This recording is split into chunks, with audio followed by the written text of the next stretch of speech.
Hello guys, welcome back again study service में। मैं आपका हार्दिक स्वागत करता हूं एक बार फिर से।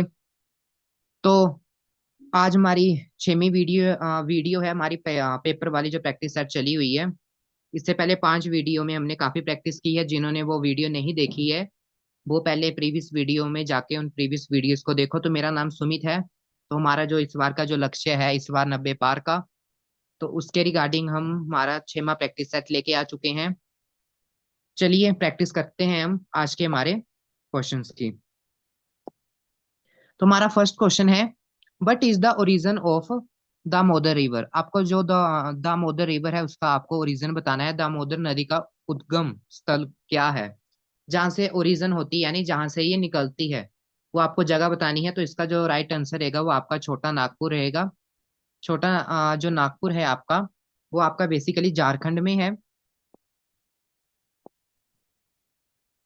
झारखंड में है आपका छोटा नागपुर, और वहां से निकलती है आपकी दामोदर रिवर। तो जो आपका छोटा नागपुर है वो बेसिकली जियोग्राफी के अकॉर्डिंग काफी इंपॉर्टेंट है। आपका जो छोटा नागपुर लोकेशन है, क्यों, वो हम आगे अभी डिस्कस करेंगे। जैसे आगे आगे क्वेश्चन आएंगे, वहां पे काफी वाटरफॉल्स हैं आपके, काफी मिनरल्स की खाने वगैरह हैं, काफी इंपॉर्टेंट आपका जो प्लेटू है छोटा नागपुर का है वो। अगला क्वेश्चन देखते हैं हम, क्वेश्चन नंबर हमारा second. Which is the hottest planet in the solar system. सौर मंडल का सर्वाधिक गर्म ग्रह कौन सा है।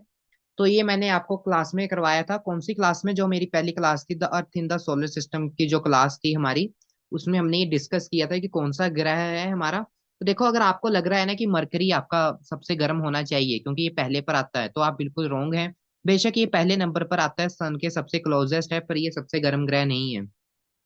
तो आपका सबसे गर्म ग्रह कौन सा है?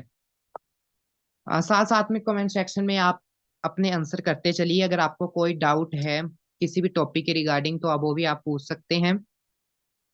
तो इसका जो आपका राइट आंसर होगा वो ऑप्शन बी होगा, वीनस। अब वीनस कैसे देखो, वीनस में सबसे ज्यादा जो है CO2 आपकी कार्बन डाइऑक्साइड पाई जाती है। लगभग आपकी ये 95% तक पाई जाती है, जिसके कारण इसका जो तापमान है वो काफी ज्यादा गर्म हो जाता है। और साथ में हम वीनस को क्या कहते हैं, सबसे ब्राइटेस्ट प्लेनेट है आपका ये, या फिर हम स्टार भी बोल सकते हैं इसे। और ये साथ साथ में इवनिंग स्टार तो है, साथ में ये मॉर्निंग स्टार भी है।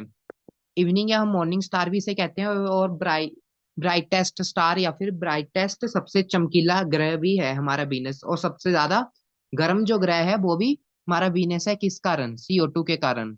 कार्बन डाइऑक्साइड यहाँ पे 95% तक पाई जाती है, इस कारण। अगला क्वेश्चन देखते हैं हमारा, question number third. Which of the flowing to planets does not have any satellite. निम्नलिखित में से किन दो ग्रहों के पास कोई उपग्रह नहीं है। तो मैंने क्लास में डिस्कस किया था, आपको बड़ी अच्छे से क्लियर करवाया था आपकी सैटेलाइट यानी उपग्रह कितने प्रकार के होते हैं। तो दो प्रकार के हमारे पास रहते हैं। कौन से? एक नेचुरल रहता है आपका नेचुरल सैटेलाइट, प्राकृतिक उपग्रह, और एक ह्यूमन मेड सैटेलाइट यानी मानव द्वारा बनाया गया उपग्रह। ठीक है, तो यहाँ पे हमसे कौन सा पूछा है?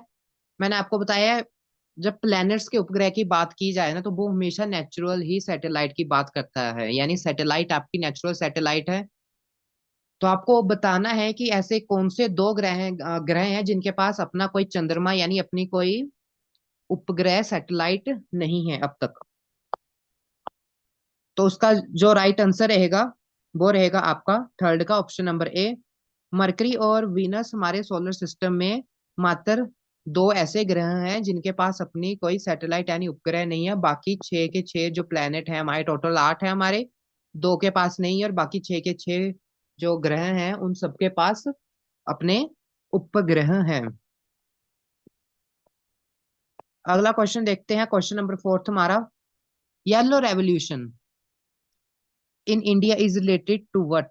भारत में पीली क्रांति किससे संबंधित है? तो देखो, लगभग आपकी 12 से 15 के अराउंड काफी सारी क्रांति चलाई गई थी आपकी। जैसे आपकी ग्रीन रेवोल्यूशन हो गया, येलो रेवोल्यूशन हो गया, रेड रेवोल्यूशन हो गया, ब्राउन रेवोल्यूशन हो गया। ऐसे कई सारे रेवोल्यूशन चलाए गए थे आपके।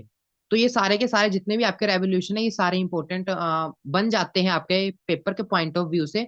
तो आपको कोई नहीं छोड़ना है रेवोल्यूशन, आपको लगभग ये तो पता होना ही चाहिए कि वो किससे रिगार्डिंग है। अगर आपको ये नहीं पता है, ये आपसे याद नहीं किया जा रहा है कि किसने वो स्टार्ट किया या कौन से ईयर में हो, तो एटलीस्ट आपको इतना पता होना चाहिए कि रेवोल्यूशन कौन कौन सा रेवोल्यूशन किसके लिए स्टार्ट किया गया था। जैसे यहाँ पे अब क्वेश्चन है कि येलो जो रेवोल्यूशन है आपके किससे संबंधित है।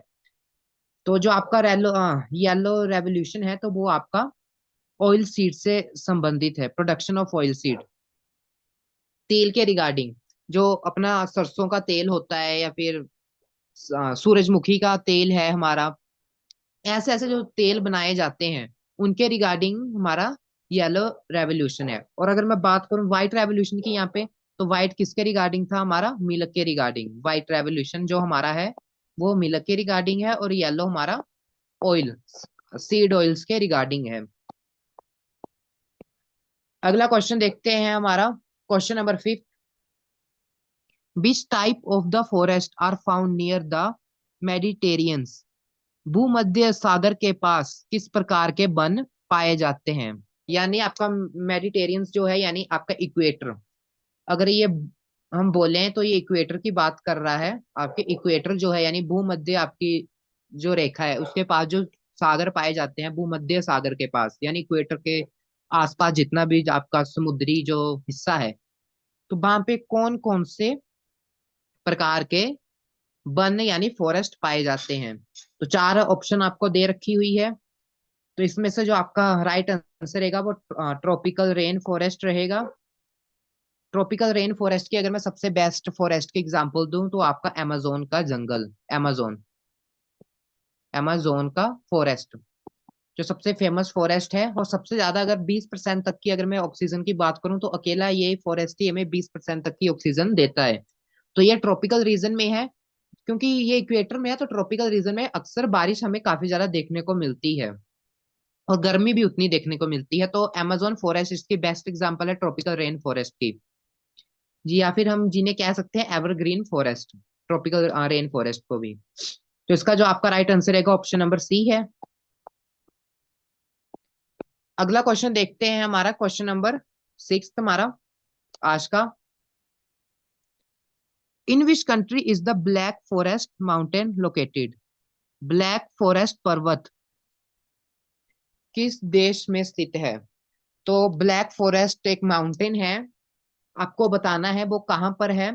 तो इसका जो राइट आंसर रहेगा वो ऑप्शन नंबर बी, जर्मनी में है। और साथ साथ में मैं बता दूं आपको जो आपका अमेरिका है वहां पर भी है, पर वहां पर आपने कंफ्यूज नहीं होना। वहां पे क्या कौन कौन से पहाड़ है, ब्लैक है, ग्रीन है आपका, और साथ साथ में आपका व्हाइट माउंटेन है।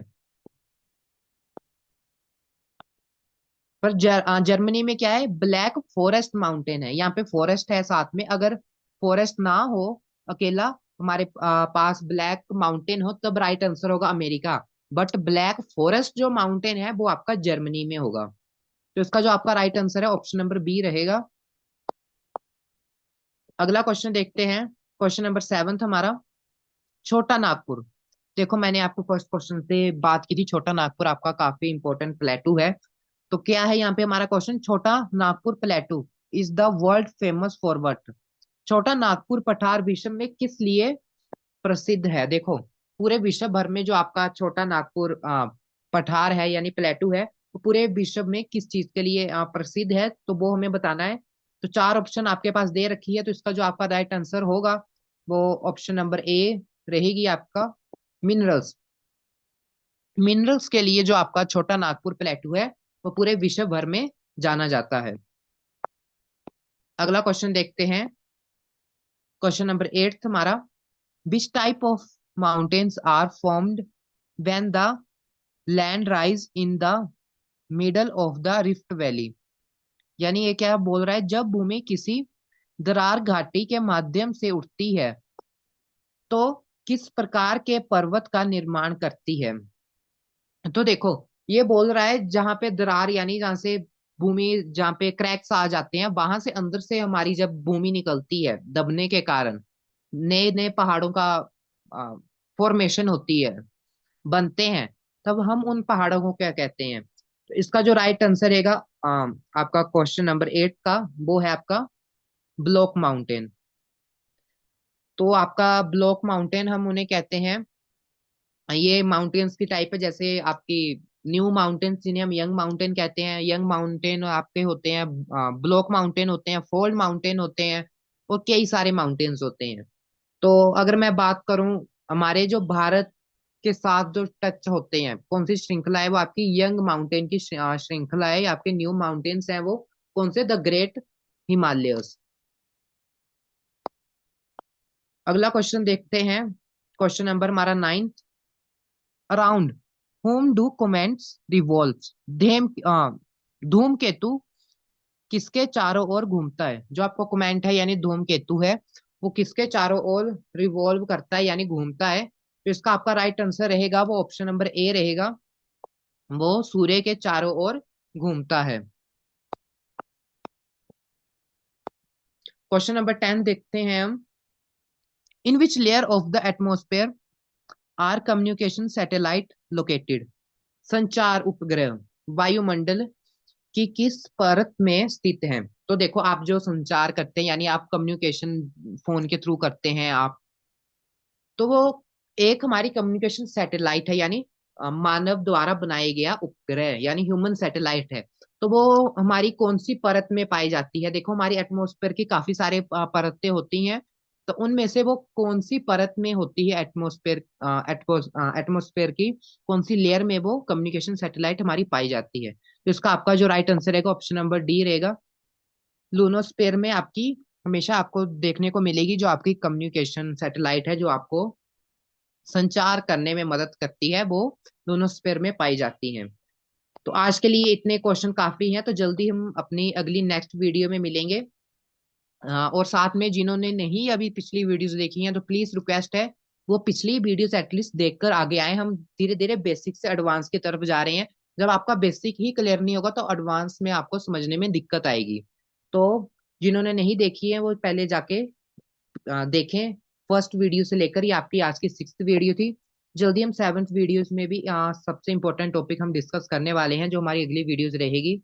पेपर के अकॉर्डिंग जो जो इंपॉर्टेंट आपके लिए बनते हैं, उस अकॉर्डिंग हम ये प्रैक्टिस कर रहे हैं। तो जल्दी मिलते हैं हम हमारी अगली वीडियो में।